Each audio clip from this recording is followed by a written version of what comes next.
gente vai ver um pouco sobre a Grécia Antiga e as características aqui que eu gostaria de focar um pouco sobre a sociedade de Atenas e Esparta.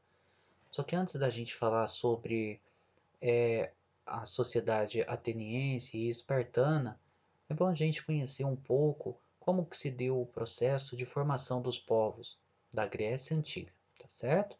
Então vamos lá. Formação geográfica. A Grécia, ela se encontra numa península, numa região chamada de Península Balcânica. A gente tem, se você olhar aqui do lado, a gente tem a Península Itálica, a Península Ibérica, onde tem Portugal. Aqui a gente tem a Península Balcânica. Bem aqui no cantinho a gente tem a Península Ática também, tá? Onde fica Atenas. E a Grécia, então ela vai se encontrar aqui nessa região, que é a Península Balcânica, a parte aqui da formação da Grécia. Observa aqui embaixo a gente tem a ilha de Creta, né, que é muito importante na formação da sociedade aqui grega. Como que é a Península Balcânica?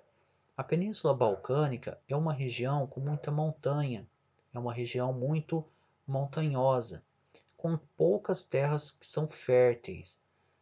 Logicamente, uma região com muitas montanhas, pedras, né, vai ter poucas terras férteis.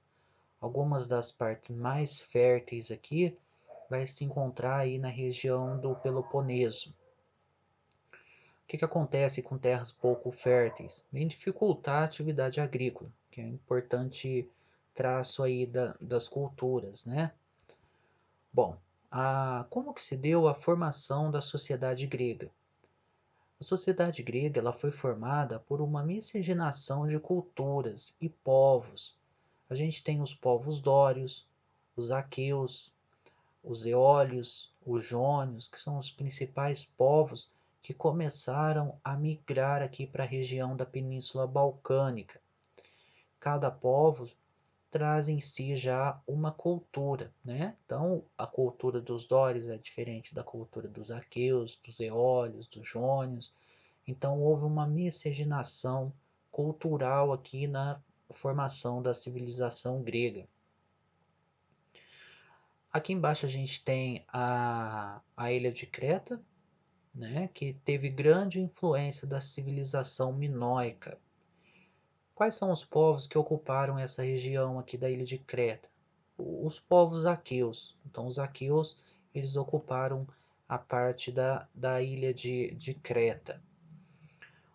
As pessoas que viviam aqui na ilha de Creta, eles já possuíam importantes cidades, então tinha o comércio, tinha artesãos que eram hábeis no fabrico de joias, entre outros artefatos aqui, eles faziam atividades comerciais também. Quando os aqueus, são aqueles povos que migraram aqui para a região da ilha de Creta, também chamados de povos micênicos, houve aqui uma fusão da cultura surgindo aí a cultura greco-micênica, né, que é a cultura aí dos aqueus com os povos que já habitavam aqui a região da ilha de Creta. Então, essa região aqui da ilha de Creta é uma região onde surge a lenda do Minotauro. Então a gente tem aqui o papel do mito, né, que é muito presente aí na cultura grega, o mito. Nessa região aqui é a região onde tem a presença do rei Minos, né, que todos já conhecem, né, o Minotauro, que é aquela figura humana com cabeça de touro. Lá onde surge também a lenda do labirinto, criado por Dédalo. Então, quem tiver interesse, pesquisem mais profundamente aí sobre a lenda do Minotauro. A Grécia é o berço do mito também aqui, né? A presença do mito grego, os deuses Afrodite, Zeus, então vai estar surgindo aí na Grécia. Bom, como que se deu? Eu já falei para vocês como que se deu a formação aqui da sociedade, né? Que foi formada por vários povos e, e foi tendo uma invasão dos povos dórios também. Os povos dórios eles eram povos guerreiros. É muito importante você compreender a chegada dos povos dórios, porque eles vão ocupar grande parte aqui da região do Peloponeso. Eram povos guerreiros que exerciam isso por meio da força. Então eles já chegaram destruindo, destruindo o palácio, destruindo templos, né? Então eles causaram uma grande transformação aqui na sociedade. Então os povos dórios, eles que vão fundar a região aqui, onde vai ter a grande cidade-estado de Esparta, né? Com a chegada dos povos dórios, eles causam a primeira diáspora grega. O que é uma diáspora grega? Eles eram povos guerreiros, eram povos que chegaram exercendo através da força. E os outros povos, alguns que habitavam essa região, começaram a migrar para outras regiões. Então eles saíram daqui e foram procurar outras regiões. Lembrando que essa região aqui é uma das regiões mais férteis da Grécia, né? Alguns desses povos chegaram aí para a Ásia, aqui para a Ásia, outros foram para outras penínsulas aí na região, certo? Então, os povos dórios eram povos guerreiros que exerciam seu poder aí através da força. Bom, com isso foi criando o que nós chamamos de gênio. O que é o gênio? Que é o processo de formação da civilização grega, que ganhou impulso e formou grupos familiares de um senhor ou patriarca e parentes próximos. Então eles se agrupavam e formavam o que a gente chama de gênios. Lembrando que a Grécia tinha terras pouco férteis, né? E isso acabou acirrando a disputa pelo controle de terra, o que levou à extinção da posse coletiva, causando aí o que a gente chama de desigualdade social. Houve um domínio da aristocracia, né? Que vai destacar aqui o nome do Eupátridas, que eram os bem-nascidos. Então, os bem-nascidos, os eupátridas, né, que tinham um domínio aí do poder da aristocracia, começaram a se unir. Eram pessoas familiares, né, que é por isso os gênios, né, liderados por um senhor, o patriarca, que comandava essa parte aí da formação. Com o enfraquecimento dos gênios, houve um incentivo do agrupamento em cidades com um governo mais autônomo, surgindo aí então o que a gente chama de polis. O que é polis? Polis é a cidade-estado. Cidade-estado são aquelas cidades que são autogestoras, que têm uma estrutura e o poder político independentes entre si. O que eles têm em comum é que na parte mais alta a gente tem a Acrópole e a Ágora, que é a praça onde se discutiam, né? As principais cidades e estados que a gente vai destacar aqui é Atenas e Esparta. Então Esparta vai estar aqui na região, essa região, e Atenas vai estar aqui na Península Ática. Lembrando que Esparta, ela foi formada através dos povos dórios, que invadiram essa parte aqui. Lembrando que os povos dórios eram povos guerreiros, né, que invadiram e causaram a primeira diáspora grega.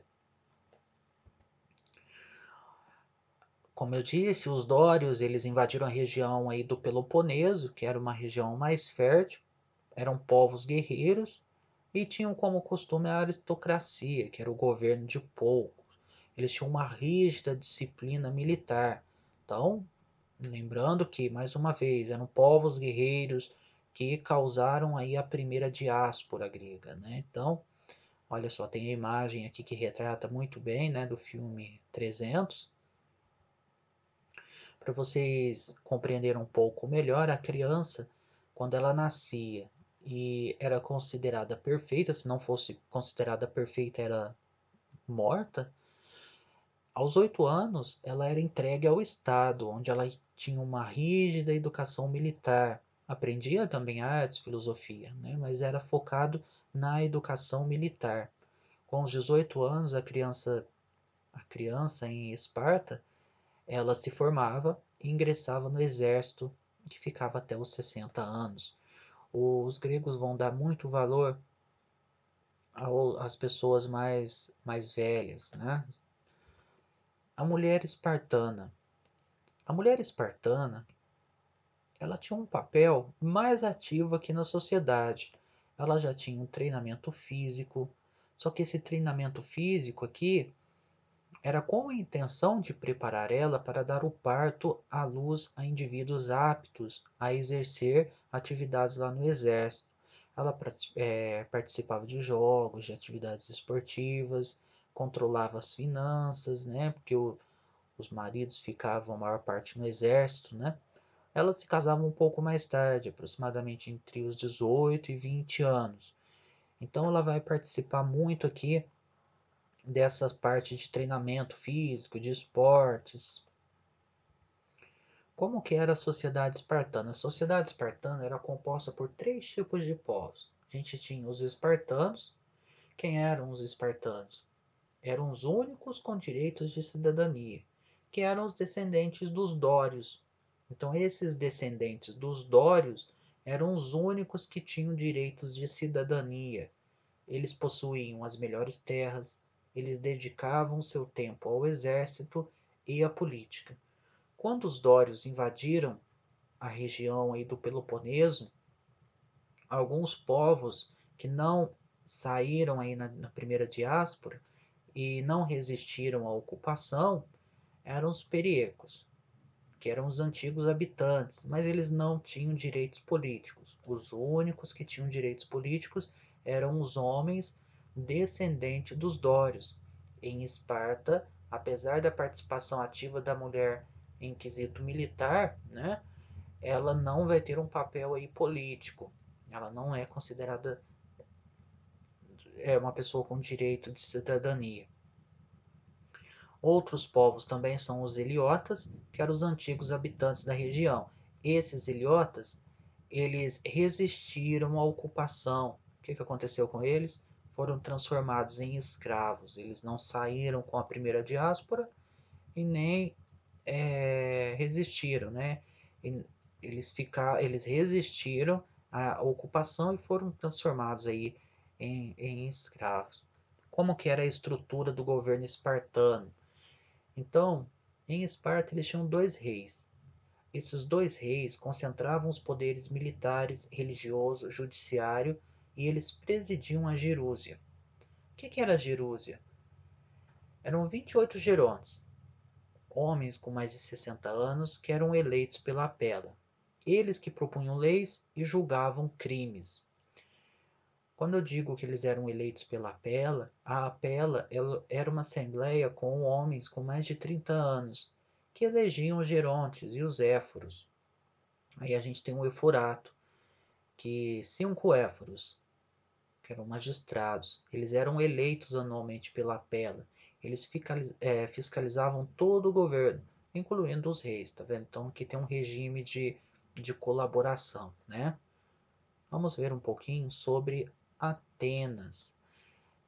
Lembrando que Esparta ela se encontra aqui numa região, a região chamada região do Peloponeso, que é uma região mais fértil.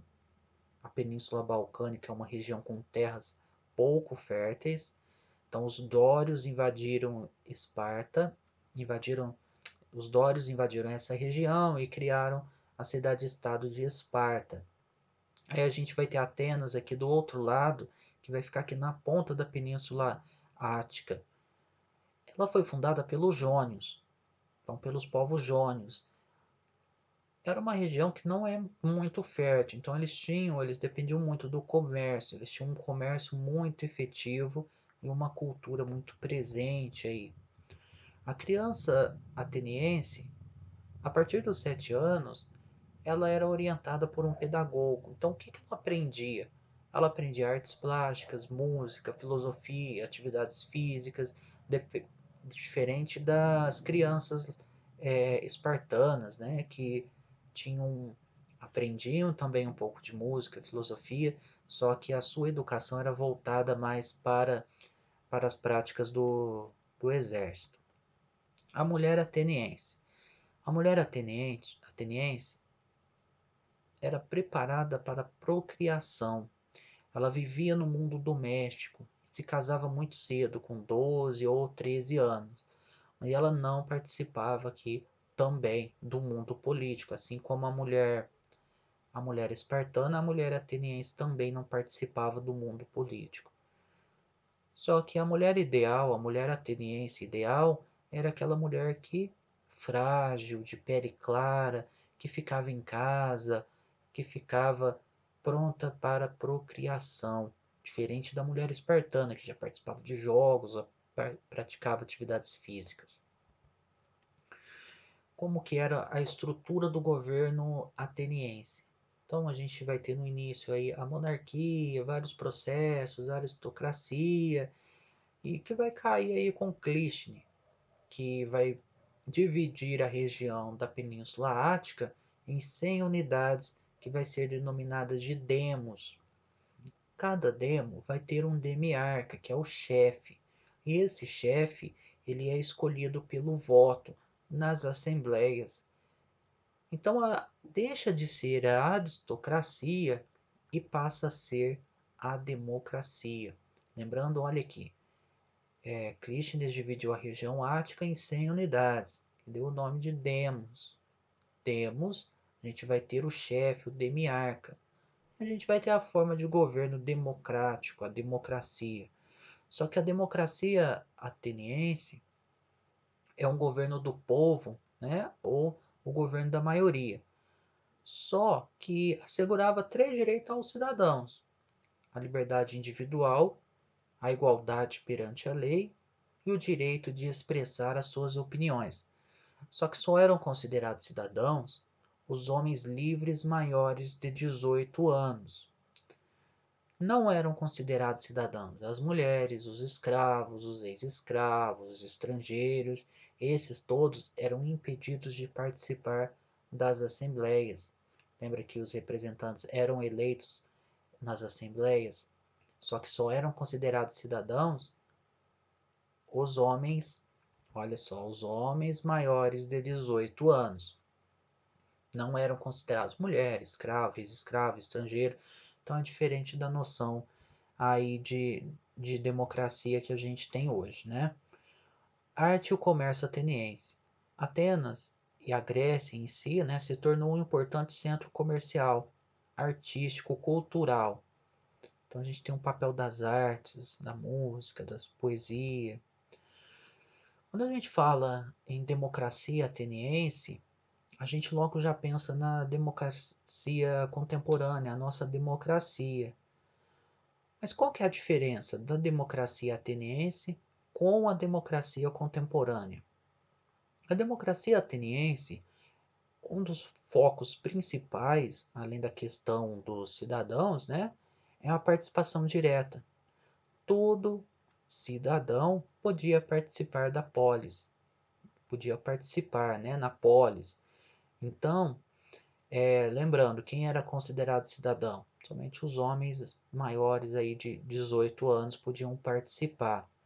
Já a democracia contemporânea, ela é indireta e representativa. A gente elege o nosso representante, a gente elege alguém que vai decidir, tomar as decisões, as leis, né? A gente tem o papel do cidadão aqui, que são homens e mulheres, né, maiores de 16 anos, já podem aqui participar, tanto homem como mulher pode participar de forma democrática na democracia contemporânea. Se a gente falar um pouco sobre a democracia no Brasil, ela é garantida pela Constituição de 1988, a nossa Carta Magna, né, que vem estabelecer aí o Estado democrático de direito. No seu artigo 1º já diz: todo o poder emana do povo, que o exerce por meio de representantes eleitos. Eleitos como? De forma indireta, que vão exercer o seu poder representativo. Então, o poder emana do povo. Eu convido vocês agora a refletir um pouco sobre o papel da mulher ateniense sobre a democracia. Vamos ouvir um pouco um trecho da música de Chico Buarque, que vem falar um pouco sobre o papel da mulher ateniense. E reflitam junto comigo: será que elas exerciam o seu direito democrático? Virem sim o exemplo daquelas mulheres de Atenas vivem pros seus maridos, orgulho e raça de Atenas. Quando amadas se perfumam, se banham com leite, se arrumam suas melenas. Quando fustigadas não choram, se ajoelham, pedem, imploram, mas duras penas, cadenas